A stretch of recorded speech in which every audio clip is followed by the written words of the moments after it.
Bonjour à tous, bonjour David. Bonjour Fanny. Aujourd'hui, on fait cette vidéo pour que je vous présente David, avec qui je vais avoir la chance d'animer des constellations familiales. David, est-ce que tu peux te présenter en quelques mots? Ouais, j'ai 38 ans depuis quelques jours. J'ai une vie nomade aussi depuis 2 ans. Je vis dans un camion aménagé que j'ai aménagé moi-même en 2020. Je suis un peu une personne en recherche de qui je suis, surtout depuis 2019, on va dire, donc 3 4 ans. Donc j'ai exploré pas mal de disciplines comme le tantra et d'autres choses, et les constellations familiales bien sûr, qui m'apportent beaucoup. Et voilà, je suis toujours dans cette recherche et quête de qui je suis, qui sont les autres, et de trouver un peu de sens à notre existence sur Terre, pourquoi on est là, un peu des questions existentielles. D'accord, merci. Voilà. Est-ce que tu peux nous dire qu'est-ce qui t'a amené aux constellations familiales? Alors la première fois que j'en ai entendu parler, c'était lors d'un stage tantra, où j'entendais des gens qui en parlaient, des constellations familiales, comme quoi c'est assez un outil fabuleux, qu'il se passe plein de choses, tout ça. Donc ça m'a interloqué, et j'ai eu enfin, de la curiosité du coup.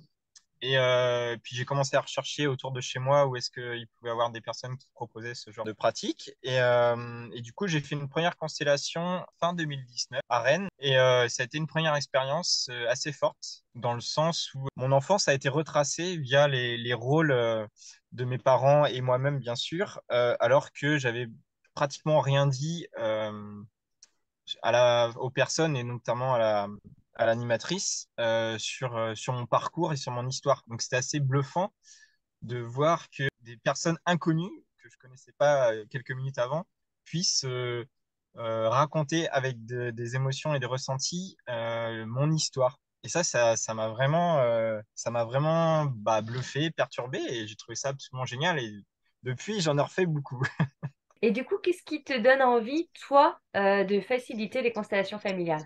C'est pas venu tout de suite, mais depuis 2 ans, surtout en 2021 d'ailleurs, c'est là où on s'est rencontrés. J'ai fait pas mal de constellations avec des différentes personnes, donc des hommes, des femmes, quasiment une dizaine de personnes différentes, hein. C'est pas le nombre de constellations que j'ai pu faire, j'en ai fait plus que ça, mais ça m'a permis d'avoir une sorte de panorama de ce qui existe et en termes de méthode et comment chacun présente les choses. Je trouve cet outil tellement puissant euh, que ça m'a donné envie de moi-même à mon tour dire pourquoi pas un jour en proposer et en animer. Donc c'est vrai que c'est quelque chose qui m'attire, et je trouve qu'il y a un côté théâtral et de jeu derrière qui est très agréable en fait. Merci. Parce que j'ai pas expliqué comment est-ce que on s'est rencontrés et puis pourquoi est-ce que j'ai eu envie de proposer des constellations familiales avec toi. Parce qu'en effet, on s'est rencontrés il y a 2 ans et j'ai fait ma première constellation familiale avec toi. Et c'est vrai que c'était vraiment une révélation pour moi. Voilà, j'ai vu toute la puissance des capacités, des possibilités des constellations. Et c'est vrai qu'en plus, le fait de l'avoir fait ensemble et de s'être bien entendu et tout, et savoir que toi aussi, tu étais dans ce chemin-là, c'est vrai que ça m'a vraiment donné envie d'avoir la chance de pouvoir collaborer pour proposer ces constellations familiales ensemble. Est-ce que tu aurais d'autres choses que tu voudrais rajouter? Une petite anecdote qui est en lien avec ce que je racontais sur ma première constellation, qui démontre un peu le côté caractère, je dirais, qui nous dépasse un peu. La personne qui jouait le rôle de ma mère, du coup, lors de cette première constellation que j'ai faite, pendant la fin de la constellation, en fait, elle était, elle toussait, elle suffoquait. Et en fait, j'avais pas dit préalablement que ma mère est décédée d'insuffisance respiratoire.